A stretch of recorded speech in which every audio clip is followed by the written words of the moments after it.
அன்பான இனிய உறவுகளுக்கு வணக்கங்க. இன்னைக்கு யாருக்கெல்லாம் விஜய் ரொம்பவே பிடிச்சிருந்துச்சு அப்படின்னு நினைக்கிறவங்க ஐ லவ் விஜய்னு காமெண்ட்ஸில் சொல்லிடுங்க ஃப்ரெண்ட்ஸ். அதுக்கப்புறம் நம்ம காவேரி செல்லக்குட்டியும் சும்மா சொல்லக்கூடாது, இருந்தாலும் கொஞ்சோன்னு தடம் மாறிட்டாங்க. அது என்ன அப்படிங்கிறது தெரியல. ஆனால் இருந்தாலும் விஜய் லெவலுக்கு வரல அப்படின்னு தான் எனக்கு தோணுச்சுங்க. உங்களுக்கு என்னங்கிறத காவேரி ஃபேன்ஸ் தீவிர வெறியர்களில் இருப்பீங்க. நானும் அதே தான். நான் இந்த நாடகம் உண்மையிலே காவேரிக்காக மட்டும்தான் பார்த்தேன். இப்போ வந்து 2 பேருக்காக தான் பார்த்துட்ருக்கோம். ஆனாலும் இன்னைக்கு விஜயோட மனசு கோல்டன் ஜூப்ளி அப்படின்னு தாங்க சொல்லணும். காவேரி வந்து அப்பா மேலே கொஞ்சம் சந்தேகப்பட்ட மாதிரி தான் பேசுகிறாங்க. ஆனால் தலைவன் அப்படி பேசலை. அந்த குடும்பத்துக்காக இறக்கப்படுறாங்க யாரோ ஒரு மனுஷன்ட்டு. இப்போ கூட ஒன்றும் கெட்டு போலையே. காவேரிக்காக இன்னும் எவ்வளோ வேணாலும் பணத்தை கூட கொடுத்துட்டு அவங்கள அப்படியே வெட்டி விடுறதுக்கு ரெடியாக இருப்பாங்க. அதான் அவங்களுக்கும் சந்தோஷப்படுத்தணும் அப்படிங்கிறதாங்க. என்ன சொல்கிறது, விஜயோட நடிப்பு அவ்வளோ அல்டிமேட்டுன்னு சொல்லணும். அவங்க மனசை சொல்கிறேங்க. இப்படிலாம் ஒரு மனசு உள்ளவங்க இந்த காலத்தில் இருப்பாங்களான்னு தோணலை. அப்படி இல்லைன்னா அவரோட நல்ல மனசு சரியில்லைன்னு போயிருக்கும்ல. அதை பொறுத்த வரைக்கும் கரெக்டு.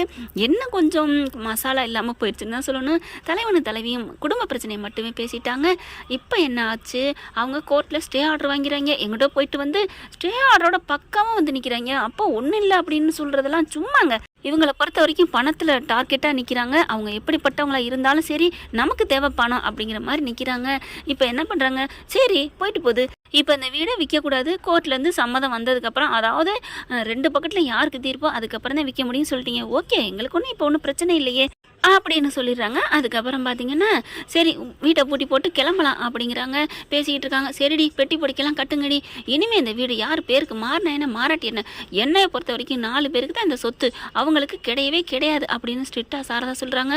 பாட்டிமா அப்படியே பார்க்குது அந்த பேரனையும் பேத்தியும். 1000 இருந்தாலும் ஆண் வாரிசு என் பிள்ளை தானே உங்களுக்கு அப்படின்னு அந்த பிள்ளை சொன்ன கையோட உண்மையிலே மையன்ட்ட தான் அந்த பிள்ளை பெத்துச்சா, அவன் மசக்க இருந்தாலும் அவள் பெத்த பிள்ளை தானா எதுவுமே தெரியாது.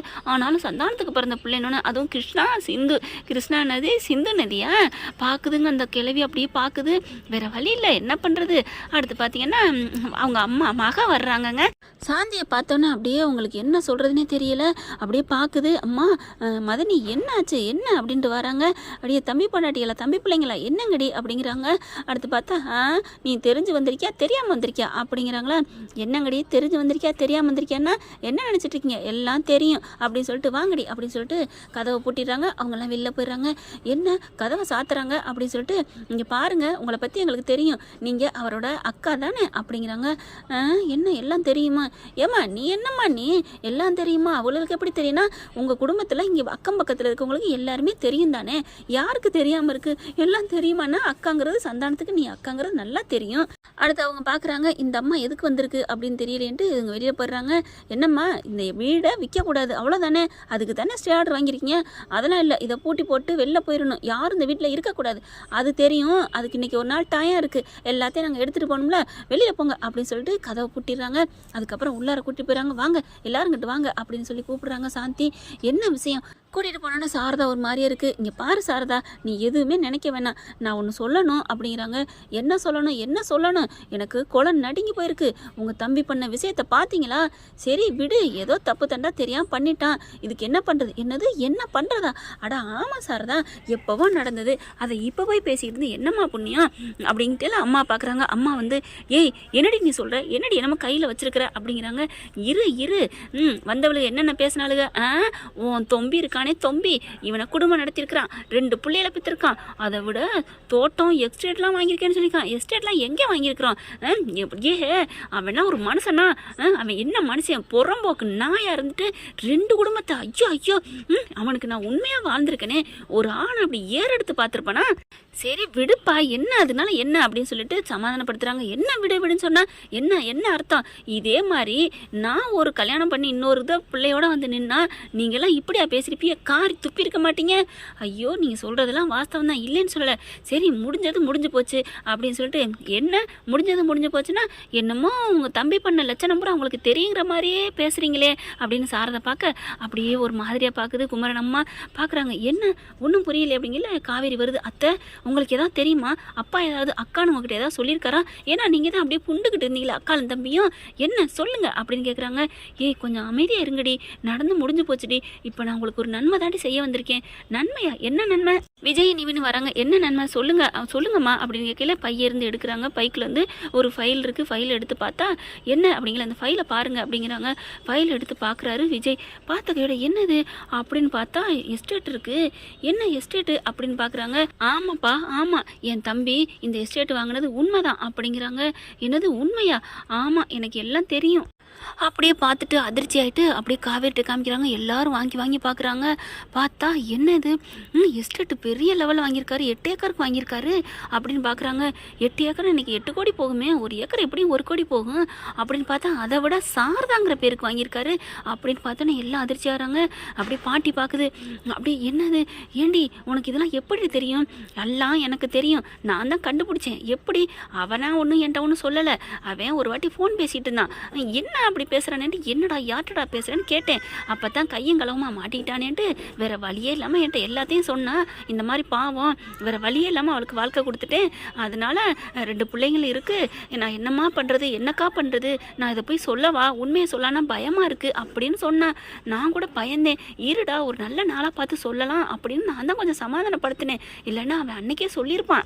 அன்னைக்கே சொல்லியிருந்தா நர்மதா பிறந்திருக்க மாட்டா, 3 பிள்ளையோட வேணான்னு வெட்டி விட்டுருந்துருப்பா. அப்போ இருந்தால் எனக்கு தெரியும், நர்மதா பிறக்கிறதுக்கு 1 வருஷத்துக்கு முன்னாடி தாண்டி இந்த விஷயமே எனக்கு தெரியும் அப்படிங்கிறாங்க.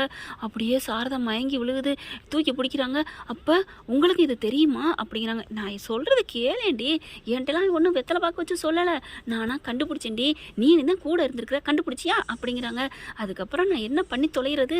காலில் விழுந்து அழுகிறான். கொஞ்ச நாள் நானே சொல்லிடுறேங்க்கா, அக்கா ப்ளீஸ்க்கா, என் சாரதா நல்ல மனசோட இருக்கையில் நான் சொல்லிக்கிறேன்னு சொன்னா, அதனால நான் விட்டுட்டேன் அப்படிங்கிறாங்க.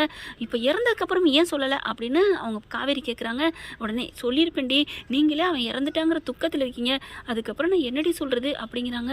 இப்போ இதையும் இப்போ கொண்டாந்துருக்கீங்க அப்படின்னு கேட்க, அவன் வாங்கையிலே சொன்னான்டி, இது என் பொண்டாட்டி பேரில் இருக்கட்டும், நாளை பின்ன அவங்களுக்கு ஏதாவது கொடுத்தா அந்த வீட்டில் பாதி பங்கு கொடுக்கட்டும், பாவம் அவங்களும் என்ன பண்ணுவாங்க, அப்போதைக்கு இதை நான் கொடுத்து இந்த உண்மையை சொல்லையில் அவங்க இந்த சாரதா உனக்காக நான் இதை வாங்கியிருக்கேன், உன் மேலே தான் எனக்கு ஃபஸ்ட்டு உரிமை, உன் மேலே தான் எனக்கு எல்லா பாசமும் இருக்குது அப்படின்னு சொல்லிட்டு இந்த இடத்த கொடுத்துட்டு அதுக்கப்புறம் அந்த 2ஆம் தாரம் இருக்கிறத பற்றி சொல்லலான்னு அவன் சொல்லிக்கிட்டு இருந்தாண்டி.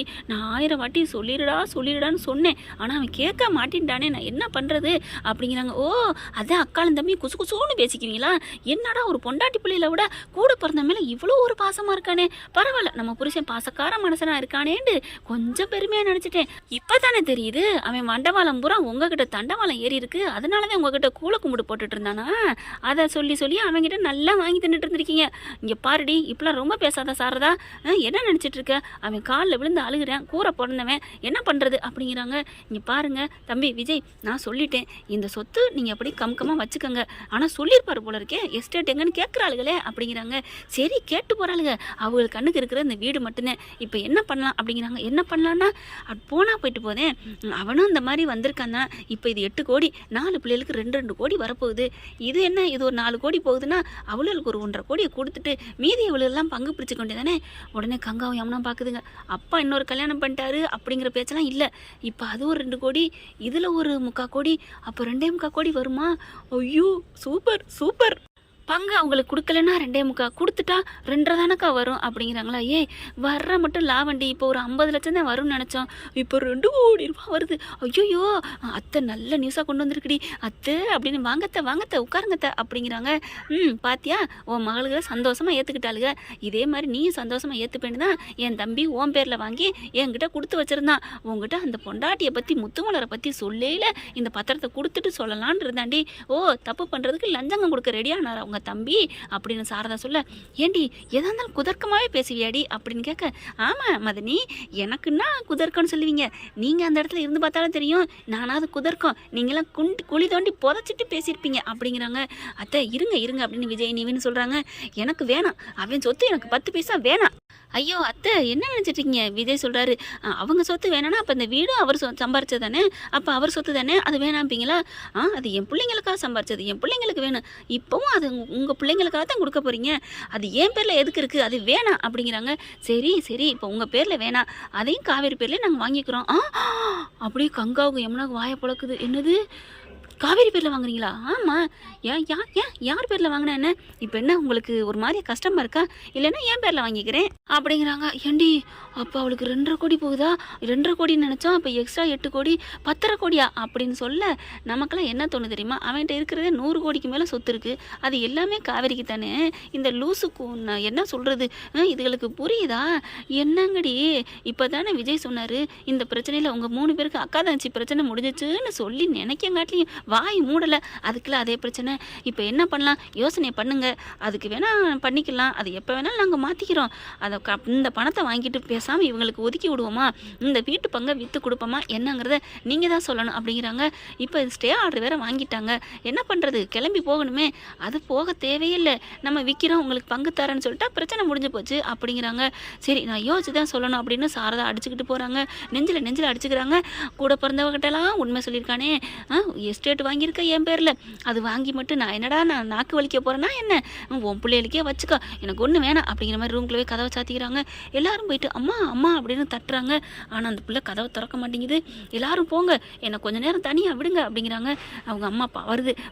மருமகளை பார்த்துட்டு சாரதா கதவை திறமா, நீ எதுவும் நினச்சிக்காதம்மா அப்படிங்கிற வேகமாக கதவை திறக்குது.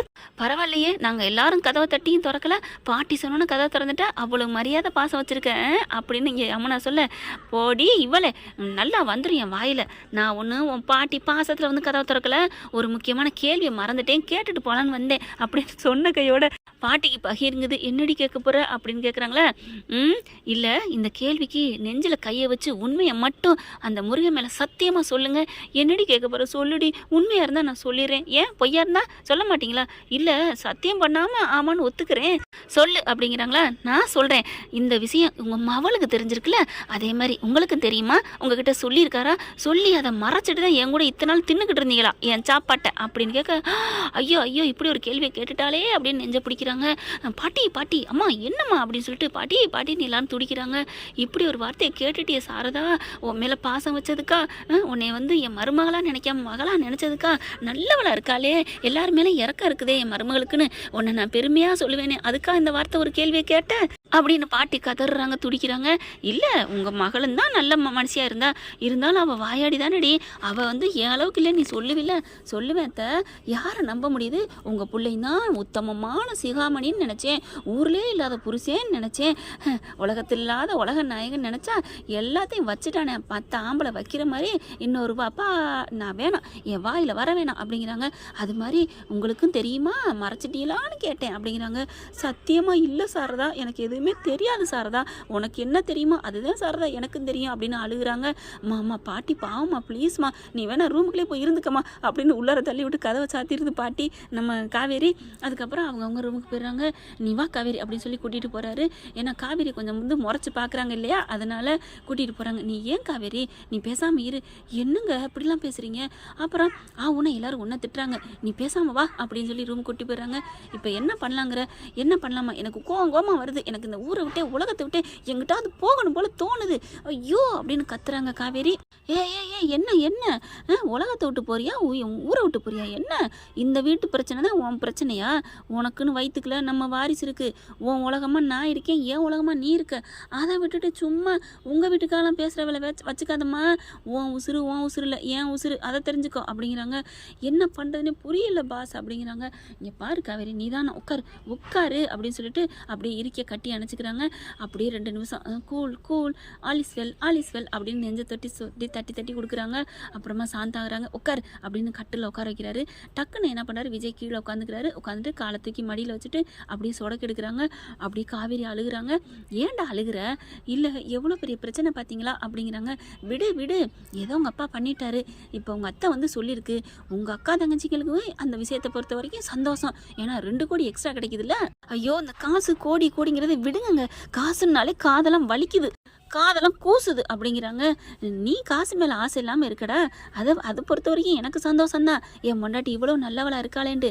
ஆனால் எல்லாரும் அப்படி இருக்கணும்னு சட்டம் இல்லையம்மா காவேரி, அவங்கவுங்களுக்கு என்ன தேவையில்லோ அதை பண்ணுறாங்க, உனக்கு தேவை இந்த மாமா, அதனால மாமா மட்டும் போதுங்கிற, என்ன அப்படின்னு குனிகிறாங்களா.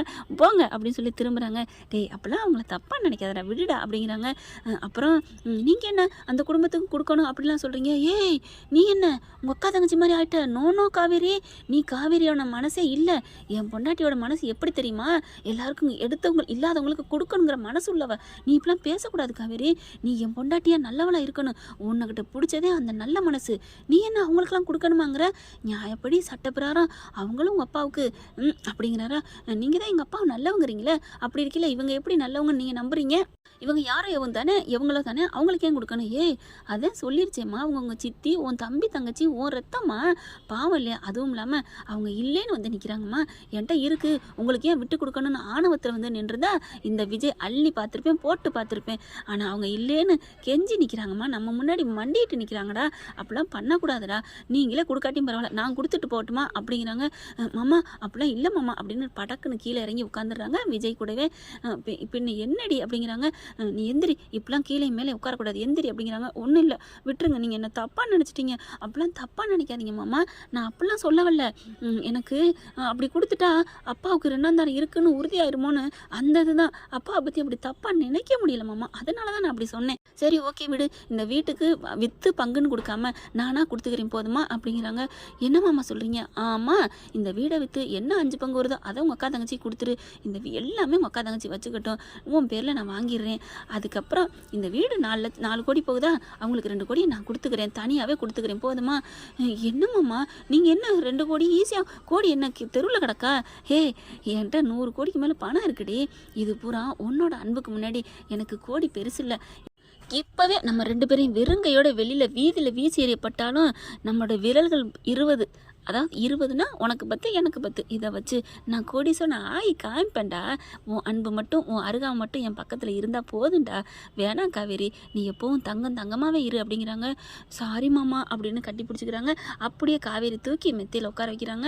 நீ எப்போவுமே நீ தனித்துவமான ஆளுமா காவேரி, எனக்கு கஷ்டமாக இருக்குது தெரியுமா, அவங்களையும் ஒரு 3 பேரையும் உயிராக நினை, ஜீவனாக நினை அப்படிங்கிறாங்க. சாரி, நான் தப்பாக நினச்சிட்டேன்னா சரி விடு, மனுஷன் தெரியாமல் பண்ணுறது சகஜம்தான், அதனால் நான் உன்னை தப்பாக நினைக்கல அப்படின்னு சொல்லல ஒரு மாதிரியாராங்க. என்ன அப்படிங்கல, எனக்கு ரொம்ப பெருமையாக இருக்குமாம்மா, நீங்கள் இவ்வளோ இதாக இருக்கீங்க, ஐயோ நீங்கள் உண்மையிலே கிரேட்ரா அப்படிங்கிறாங்க.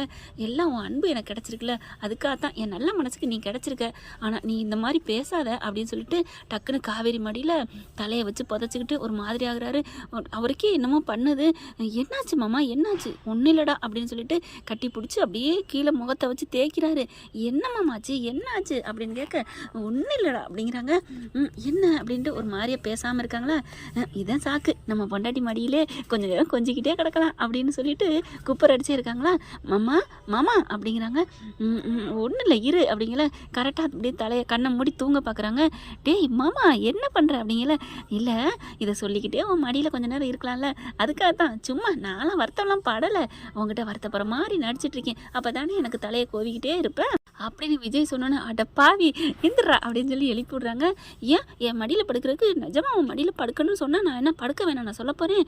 என்னம்மாம்மா இப்படிலாம் பண்ணுறீங்க? இல்லை காவேரி, இருந்தாலும் நீ சோகத்தில் இருக்க, நான் ரொமான்ஸ் பண்ணால் உனக்கு பிடிக்காமல் போயிடும். டேய் இப்படிப்பட்ட புருஷன் இருந்தால் நீங்கள் சொல்லுவீங்க பாருங்கள், எந்த நிமிஷமாக இருந்தேன்னா எந்த இடமா இருந்தேன்னா என் பொண்டாட்டி நான் முத்தம் கொடுத்துட்ருப்பேன், நான் ரொமான்ஸ் பண்ணுவேண்டு. அதை நான் இப்போ மனசார சொல்கிறேன்டா. இப்படிப்பட்ட புருஷன் இருந்தால் இமயமலைக்கு கூட கிஸ் அடிக்கலாம், எங்கே இருந்தாலும் சரி ரொமான்ஸ் பண்ணலாம்.